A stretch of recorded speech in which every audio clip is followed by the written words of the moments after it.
কলকাতা থেকে খুব কাছেই উত্তর চব্বিশ পরগনার ব্যারাকপুর মহকুমার অন্তর্গত একটি ছোট্ট ভিলেজ টাউন হালিশহর।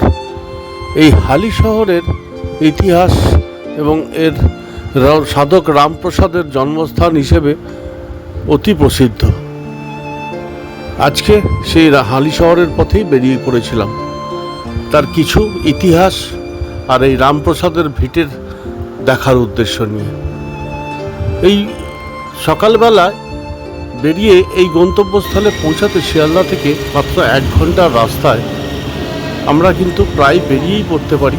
এই 1 ঘন্টার রাস্তা ডে আউটের উদ্দেশ্যে ভালোই লাগবে। দাঁড়িয়ে আছে হালিশহর স্টেশন। হালিশহর শিয়ালদা থেকে মাত্র 61 কিলোমিটার আর খড়দা থেকে 42 কিলোমিটার। আমি খড়দা থেকে শান্তিপুর লোকাল ধরে এসেছি হালিশহর। হালিশহরের একটা ঐতিহাসিক প্রেক্ষাপট আছে এবং সেটা ভীষণ অ্যাট্রাক্টিভ। বহু প্রাচীন শহর এই হালিশহর। হালিশহর মিউনিসিপ্যালিটি 1903 সালে তৈরি হয়েছে। হালিশহরের ঐতিহাসিক প্রেক্ষাপটটা হচ্ছে মধ্যযুগের 13th সেঞ্চুরিতে এই হালিশহর শহরের নামকরণ ছিল city of palace. City of palace এই নাম দিয়েছিল 13th সেঞ্চুরিতে বখতিয়ার খিলজির রাজত্বকালে। তারও আগে পুরনো নাম ছিল কুমারহট্ট। হালিশহর নাম দেন 16th সেঞ্চুরিতে আকবরের সময় আসা আবুল ফজল আইনি আকবরীতে এই শহরের নামকরণ করেন হালিশহর। বহু পুরনো শহর, ঐতিহাসিক মাহাত্ম্য ছাড়াও এখানে সাধক রামপ্রসাদ সেনের জন্ম। আমরা জানি মা কালীর ভক্ত সাধক রামপ্রসাদ সারা জীবনে প্রায় 500-র ওপর গান লিখে গেছেন তার মা কালীর ওপর শ্যামা সঙ্গীত এবং তার বিখ্যাত সেই গান। সেই রামপ্রসাদ সেনের জন্মভিটে হালিশহর। সেই রামপ্রসাদ সেনের জন্মভিটের উদ্দেশ্যে আমার আজকে যাওয়া। গঙ্গার তীরে এই ছোট্ট একটা শহর এখনও সেই প্রাচীন ঐতিহ্য বজায় রেখে আছে। সেই হালিশহরের রামপ্রসাদ সেনের ভিটে এবং তার ইতিহাসের কিছু কথা নিয়ে আজকের আমার এই ব্লগ। দেখতে থাকুন। বাড়ির কাছে অনেক জায়গা আছে যেগুলো সারাদিন ডে আউট করে ঘুরে আসা যায়। বেশ সুন্দর, ভালো লাগে। আমরা অনেক দূরে যাই, ভালো জায়গা ঘুরি, কিন্তু আমার বাড়ির পাশে বেশ কিছু স্থান আছে এগুলো হেরিটেজ, ঐতিহাসিক এবং যার মাহাত্ম্য কিন্তু ভীষণ সুন্দর। চলুন বেরিয়ে আসি একদিন হালিশহর শহরের এই রামপ্রসাদ সেনের জন্মভিটে আর তার ইতিহাস খুঁজে বেড়াই হালিশহর শহর। দেখতে থাকুন সঞ্জয় ব্যানার্জি সাফারে। শিয়ালদা থেকে বেরিয়ে ট্রেন ধরে যেসব ট্রেনগুলো শান্তিপুর, কৃষ্ণনগর, বেদে বা কল্যাণী সীমান্ত লোকাল ধরে আপনি চলে আসুন হালিশহর শহর। 61 কিলোমিটার দূরে শিয়ালদা থেকে লোকাল ট্রেনের সময় লাগবে মাত্র 1 ঘন্টা 5 মিনিট। আমি খড়দা থেকে উঠেছি, খড়দা থেকে সময় লাগে 35 মিনিট মতো। চলে আসুন একদিন হালিশহর শহরে ঘুরতে। সকালবেলা বেরিয়ে পড়ি, শিয়ালদা থেকে একটা ট্রেন ধরে চলে আসুন এই হালিশহর শহর। এবার এই মুহূর্তে আমি হালিশহর স্টেশনে দাঁড়িয়ে। এখান থেকে আমি যাব রামপ্রসাদ ভিটের দিকে। পুরো তথ্যটাই আমি দেবো। শিয়ালদা থেকে হালিশহর লোকাল ট্রেনের ভাড়া মাত্র 10 টাকা। হালিশহর স্টেশন থেকে টোটো, অটো, রিক্সা সবই পাবেন। তবে আমার সাজেশন, আপনারা যদি 3-4 জন থাকেন একটা টোটো নিয়ে নিন। একটা টোটোতে হালিশহরের পুরো গন্তব্য যেগুলো আছে সব কটা ঘুরে নিতে পারবেন। বেশিক্ষণ লাগবে না, 2-2.5 ঘন্টার এই টোটো জার্নি ভালোই লাগবে। শহরের ভেতর দিয়ে রামপ্রসাদ সেন ভিটে, অর্ধকালী মন্দির, রানী রাসমণির বাড়ি, এগুলো আমাদের বাঙালি ইতিহাসের সাথে, বাঙালির হৃদয়ের সাথে জড়িয়ে আছে। সেই জায়গাগুলো হালিশহরের সাথে যুক্ত। ঐতিহাসিক শহর এই হালিশহর মিউনিসিপ্যালিটি 1903 সালে তৈরি হয়েছে এবং বর্তমানে এর পপুলেশন 85 থেকে 86 হাজার মতো এই মিউনিসিপ্যালিটির আন্ডারে। আগে এটা কাঁচরাপাড়ার সাথে যুক্ত ছিল এবং এই হালিশহর শহরের টোটাল এরিয়া হচ্ছে 2.5 স্কোয়ার কিলোমিটার মতো। খুব একটা বিরাট কিছু নয়। হালিশহর স্টেশন থেকে নেমে এক নম্বর প্ল্যাটফর্ম থেকে সামনের দিকে বেরিয়ে বাঁদিকেই, এদিকে দেখুন দিকে বেরিয়ে সামনেই টোটো স্ট্যান্ড। টোটো ধরে একদিনের জন্য ডে আউটে বেরিয়ে পড়ুন এই ঐতিহাসিক ঐতিহ্যমণ্ডিত শহর হালিশহর। ভালো লাগবে। সামনের দিকে আমাদের শীত আসছে, ঠান্ডার সময় কিন্তু বেশ ভালো লাগবে। এখনও সেই আধুনিকতা ছোঁয়নি এই শহর ভালো, যার জন্য এখনও তার ভীষণ রকমভাবে হৃদয় ছুঁয়ে যাওয়া এই হালিশহর। এখন আমি প্রথমে রামপ্রসাদ সেন ঘুটে যাব। মা কালী সাধক হিসেবে রামপ্রসাদ সেনের নাম হলো সবাই। আমাকে এই টোটো দেওয়া সব ঘুরিয়ে দেবে। দেখতে থাকুন আপনারা। আমি টোটাল হালিশহরের ওপর আজকে আমি হালিশহরের ইতিহাস, হালিশহরের মাহাত্ম্য, হালিশহরের রামপ্রসাদের সম্বন্ধে ডিটেলস আমি দেখাতে চাই। হালিশহর স্টেশনে নেমে একটা টোটো ধরে প্রথমেই চলে গেছিলাম রামপ্রসাদের ভিটের উদ্দেশ্যে। এবং এই হালিশহরের এখনও সেভাবে আধুনিকতার ছোঁয়া না লাগায় এবং বড় বড় প্রমোটিংয়ের সেই অট্টালিকা না থাকায় এই ছোট্ট ভিলেজ টাউনটা কিন্তু ভীষণ সুন্দর। গঙ্গার অদূরেই রামপ্রসাদের এই ভিটে কিন্তু বেশ সুন্দর ছিমছাম গোছানো। এই স্থানেই জন্মগ্রহণ করেছিলেন মা কালীর সাধক রামপ্রসাদ সেন, যার সঙ্গীত আমাদের মন ভরিয়ে দিয়েছে এক সময়। প্রথমে আমি এসে দাঁড়িয়েছি এই রামপ্রসাদ সেনের ভিটে, যেটা হালিশহরের ইতিহাসের সাথে যুক্ত। মা কালীর ভক্ত রামপ্রসাদ সেন এই ভিটেতেই জন্মগ্রহণ করেছিলেন এবং আমরা জানি রামপ্রসাদের গান বিখ্যাত।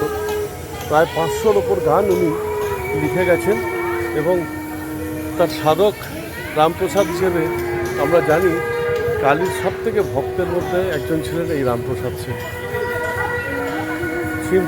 একদম ছিমছাম পরিবেশ এই রামপ্রসাদ সেনের ভিটের জায়গা। শীতকালে আসলে কিন্তু আরও ভালো লাগবে। আমি দেখাই রামপ্রসাদের ভিটের পুরো ভিটেটা দেখাই। আমি এই রামপ্রসাদ কুটির, এখানেই জন্মেছিলেন রামপ্রসাদ সেন বা রামপ্রসাদ, কালীর ভক্ত রামপ্রসাদ। এই মন্দিরটার একটু ভিতরটা দেখাই। সাধক রামপ্রসাদ গান যার বিখ্যাত আমরা জানি, সবাই শুনেছি। এই তার মন্দির, এবং ছিমছাম সুন্দর একটা পরিবেশ। বেশ কিছুক্ষণ সময় এখানে বসে আপনার কাটিয়ে দেওয়া যায়। আচ্ছা,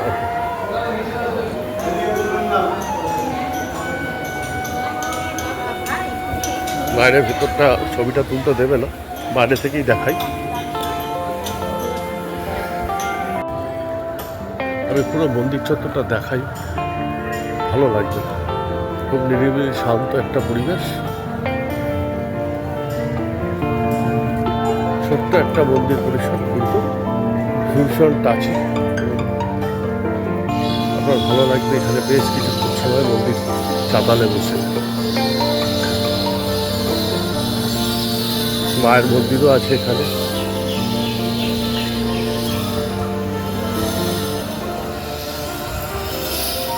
আমি ওখানে একটু কথা বলি।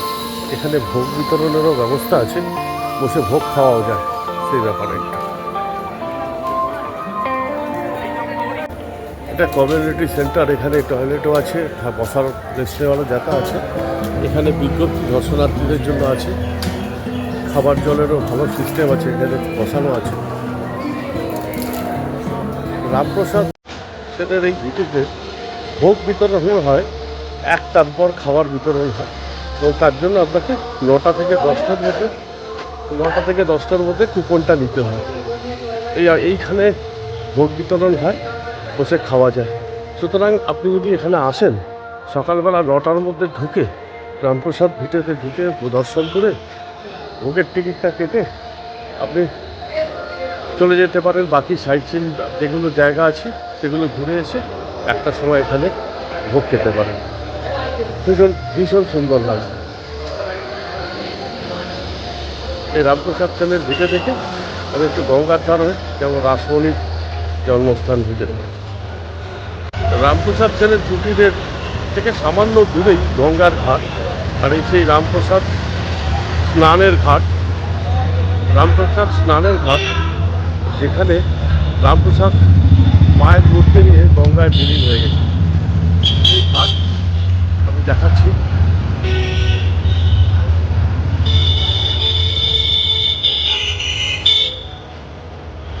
এই রামপ্রসাদ সেনের স্নানের ঘাট, এই ঘাটেই রামপ্রসাদ সেন 1775 সালে আমাদের ভক্ত সাধক রামপ্রসাদ মায়ের মূর্তি নিয়ে বিলীন হয়ে গেছিলেন গঙ্গা। 1775 সালে রামপ্রসাদ সেন এই ঘাটেই বিলীন হয়ে গেছিলেন। 1720 সালে জন্ম এবং 1775 সালে রামপ্রসাদ সেন মৃত্যু, এবং কথিত আছে এই ঘাটেই উনি, গঙ্গার ঘাটেই উনি বিলীন হয়ে গেছিলেন। মায়ের মূর্তি দিয়ে এই গঙ্গার ঘাটেই বিলীন হয়ে গেছে।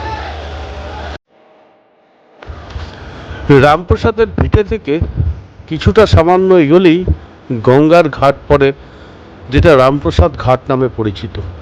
আর এই ঘাটেই সাধক রামপ্রসাদ মায়ের মূর্তি নিয়ে কথিত আছে গঙ্গায় বিলীন হয়ে গিয়েছিল। এই ঘাটটায় জলে ভরা, এই বর্ষার জল, গঙ্গার ঘাট কিন্তু অপূর্ব।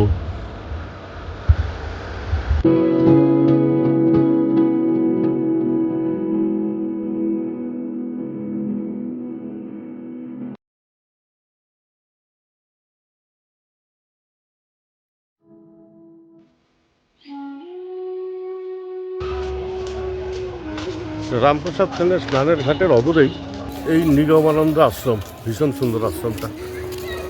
রথযাত্রার প্রস্তুতি চলছে এখানে, সামনেই রথ, কালকেই রথ, এখানে রথও তৈরি হয়ে গেছে। এখান থেকে রথযাত্রা বেরোয়। এই আশ্রম মঠ কিন্তু ভীষণ সুন্দর। এটা সারস্বত মঠ প্রচার বিভাগ।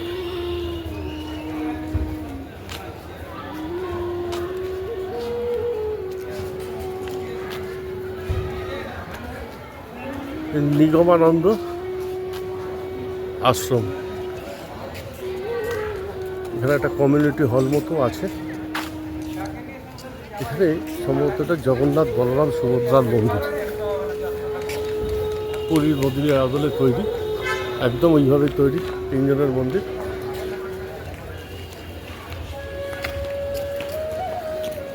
কিছুক্ষণ সময় এই নিগমানন্দ আশ্রমে কাটিয়ে যায়। এখানেও কুপন কেটে খাওয়ার ব্যবস্থা আছে। প্রসাদ অঙ্গন লেখা আছে এখানেও, তার মানে প্রসাদ বিতরণ হয়। নিগমানন্দ আশ্রমেও প্রসাদ বিতরণের ব্যবস্থা আছে, এখানেও ভোগ খাওয়া যায়। ভেতরটার ব্যবস্থাটাও খুব সুন্দর। 50 টাকা করে টিকিট কাটতে হয়। এটাও সকালবেলা 9টা থেকে 9:30টায় কুপন দেয়, তো 12:40 থেকে 1:45টার মধ্যে, 45-এর মধ্যে এখানে ভোগ বিতরণ হয়। হালিশহর শহরের আরেকটা ঐতিহ্যের এই স্থান স্বামী নিগমানন্দ আশ্রম।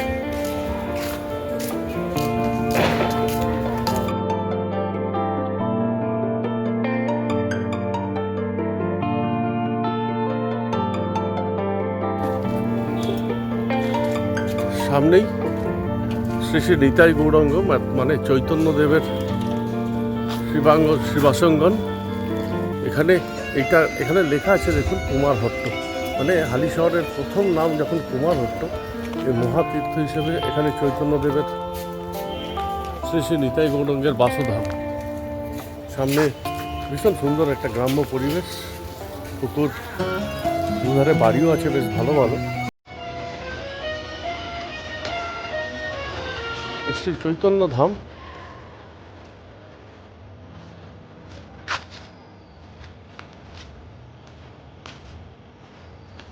নিগমানন্দ আশ্রম থেকে একটুখানি দূরত্বেই গঙ্গার ধারে এই চৈতন্য ধাম। এই চৈতন্য ধাম দেখে আপনি চলে যান অনুকূল ঠাকুর, তারপরে রানী আশ্রমে।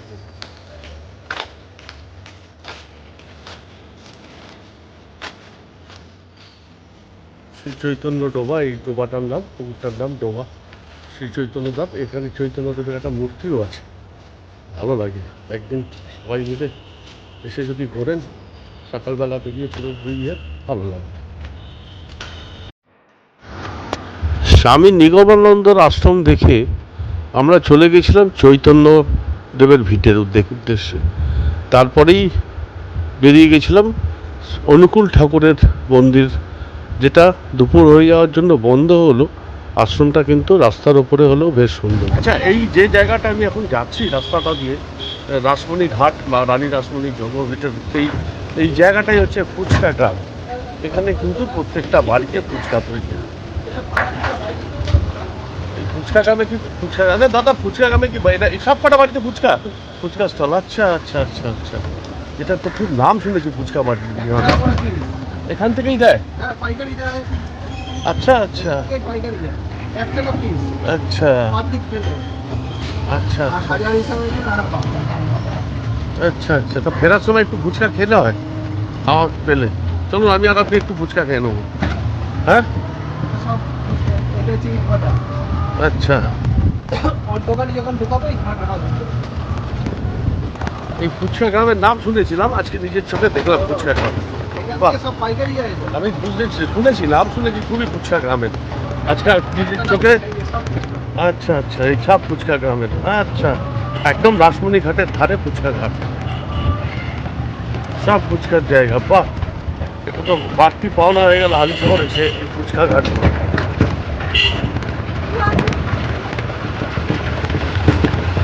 দেখুন আপনি, সব ফুচকার দোকান, ফুচকার বাড়ি। এই গঙ্গার ঘাটে ভীষণ ভালো হাওয়া দিচ্ছে, মেঘ করেছে, বৃষ্টি ঝিরঝির করছে। এইটা হচ্ছে রানী রাসমণি টেম্পল।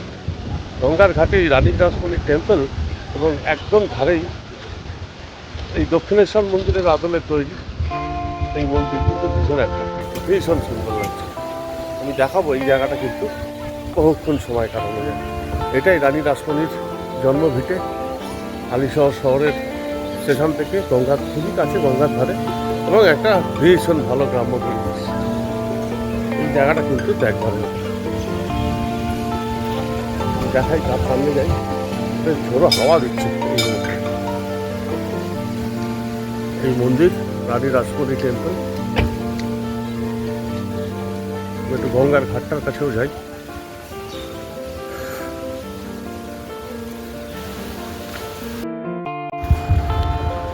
অনুকূল ঠাকুরের মন্দির দর্শন করে আমাদের গন্তব্য ছিল রাসমণি ঘাট বা রানী রাসমণি মন্দির, যেটা কিন্তু অসম্ভব সুন্দর।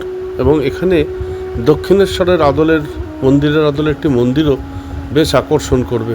গঙ্গার তীরের এই রাসমণি ঘাট আর রাসমণির ভিটে কিন্তু ভীষণ সুন্দর।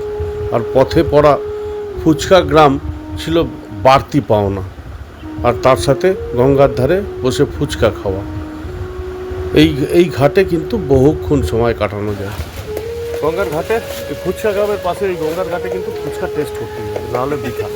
এখানে আমাকে এক প্লেট ফুচকা 40 টাকা দিচ্ছে। 7খানা ফুচকা থাকবে, 7 রকমের। একটা যেমন আমরা নর্মাল জল ফুচকা খাই, সেই জল ফুচকা, একটা চকলেট ফুচকা, তাই তো, একটা চকলেট ফুচকা, একটা দই ফুচকা, আর একটা আইসক্রিম ফুচকা। দেখি কীরকম খেতে, আমি দেখাচ্ছি। এটা কি ফুচকা দিচ্ছেন আমার? প্রথমে একটা করে খেতে থাকি, আমি একটু দেখাতে থাকি, খেতে থাকি। জল দিই, একটু জল দিই।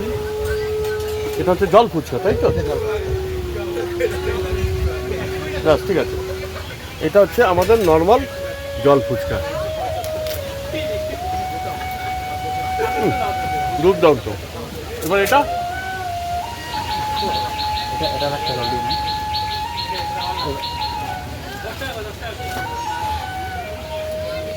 দুটো জল ফুচকা খেলাম। এবার একটা কি দেবেন? এটা কি?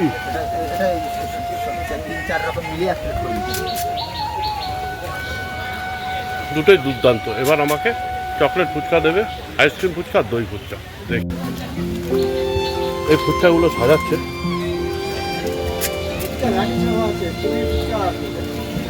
চিংড়ি ফুচকা, ভেটকি ফুচকা, চিংড়ি ফুচকা, ভেটকি ফুচকা। আপনারা শুনতে পাচ্ছেন চিকেন ফুচকা, ভেটকি ফুচকা, চিংড়ি ফুচকা। এই ফুচকা গ্রামে এসে নতুন অভিজ্ঞতা হলো। ফুচকা গ্রামের পাশেই রাসমণি ঘাট, রানী রাসমণির জন্মভিটে। এই দেখুন ফুচকাটা আলু দিয়েছে, এবার একটু বাদাম দিচ্ছে।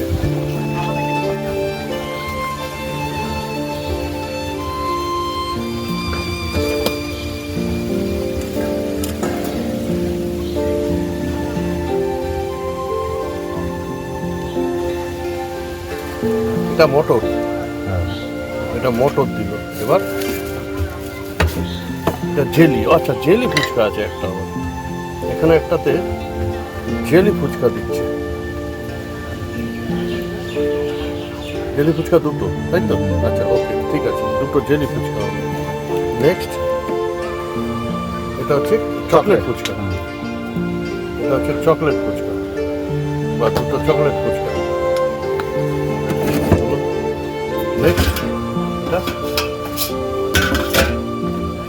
এটা কি? দুটো চাটনি একটা দই হবে।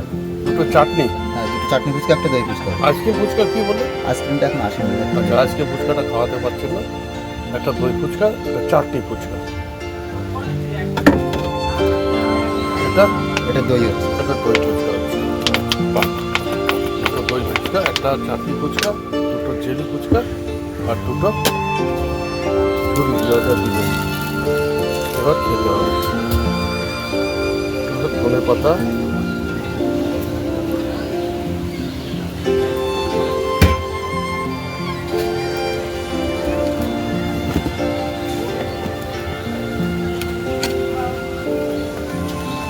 বিট নুন।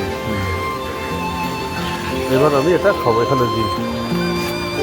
আপনি দুটো বললে তো? এই আমাকে দিয়েছে সব কটা, এবার আমি টেস্ট করবো। জল ফুচকা খাওয়া হয়ে গেছে, ফার্স্ট টেস্ট করি দই ফুচকাটা।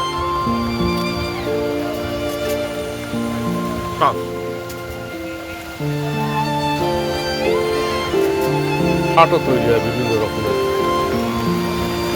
ফুচকা দিয়ে, ভীষণ সুন্দর খেলা।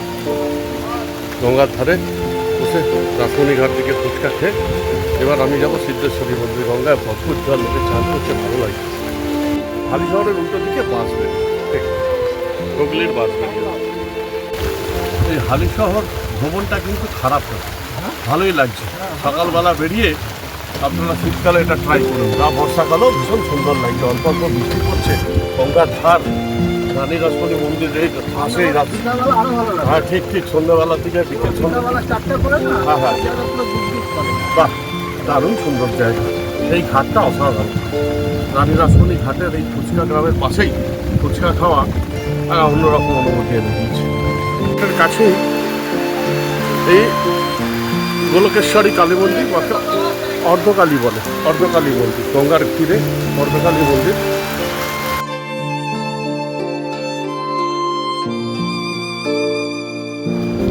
রাসমণি ঘাট থেকে বেরিয়েই সামনেই ছিল অর্ধকালী মন্দির। এই মন্দিরেরও বিগ্রহ দর্শন করা সম্ভব হয়নি, দুপুরবেলায় মন্দির বন্ধ থাকায়। অর্ধকালী মন্দির দেখে আমরা চলে গেছিলাম সিদ্ধেশ্বরী মন্দিরের দিকে। পথে একটা সুন্দর শহরের মাঝখানে উই লাভ হালি শহর দেওয়া একটা পার্ক কিন্তু ভীষণ ভালো লেগেছিল। এবং এই পথেই পড়ল ফেরিঘাট, যার উল্টো দিকে বাঁশবেড়িয়া। রাস্তাতেই পড়ল 1903 সালে তৈরি হওয়া এই হালিশহর মিউনিসিপ্যালিটি। বেশ সুন্দর ছিমছাম এই মিউনিসিপ্যালিটির উল্টো দিকেও একটা ভালো পার্ক আছে। আমরা পৌঁছে গেলাম সিদ্ধেশ্বরী মন্দিরের কাছে। গঙ্গার ঘাটে, গঙ্গার তীরে অবস্থিত সিদ্ধেশ্বরী মন্দিরের পরিবেশও কিন্তু ভীষণ সুন্দর।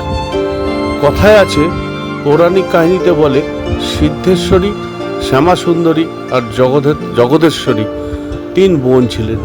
এই সিদ্ধেশ্বরী মন্দির তখন কিন্তু ভীষণ ভালো লাগছে। গঙ্গার ধারে ভরা গঙ্গা, বর্ষার ভরা গঙ্গা, ঝিরঝির করে বৃষ্টিও পড়ছে, মেঘলা আকাশ। এই সিদ্ধেশ্বরী মন্দির কিন্তু বেশ সুন্দর।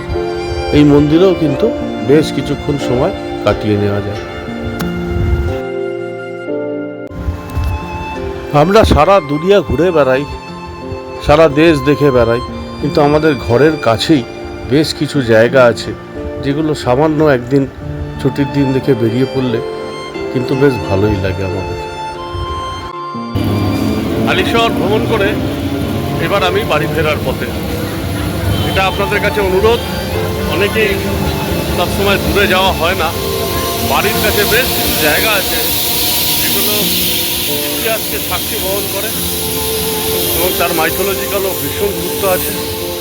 সেই রকমই একটা শহর হালিশহর, যেটা আপনি সকালবেলা বেরিয়ে আরামসে ঘুরে বিকেলের মধ্যে বাড়ি ফিরে যেতে পারেন। সকাল 9টা 9:30টার মধ্যে শিয়ালদা থেকে ট্রেন ধরে আপনি চলে আসুন হালিশহর। মাত্র 1 ঘন্টার রাস্তা এবং ট্রেন ফেয়ার 10 টাকা। এখানে 9:30টার মধ্যে আপনি রামপ্রসাদ ভিটেতে ওখানে টিকিট কেটে নিন, দুপুরে খাবার ভোগেন, করে সারাদিন ঘুরুন, ঘুরে একটা অবধি ঘুরুন বিভিন্ন জায়গা। যে যে জায়গা আজকে আমি গেছিলাম, নিগমানন্দ আশ্রম, রাসমণি ঘাট, ফুচকা গ্রাম, সিদ্ধেশ্বরী মন্দির, অর্ধকালী মন্দির, লোকনাথ অনুকূল ঠাকুরের মন্দির আশ্রম, সমস্ত ঘুরে গঙ্গার ঘাট ঘুরে আপনি 1টার মধ্যে 1:45টার মধ্যে ঢুকে যান রামপ্রসাদ ভিটেতে। ওখানে ভোগ প্রসাদ গ্রহণ করুন, গ্রহণ করে কুপন দেখিয়ে ভোগ প্রসাদ গ্রহণ করুন।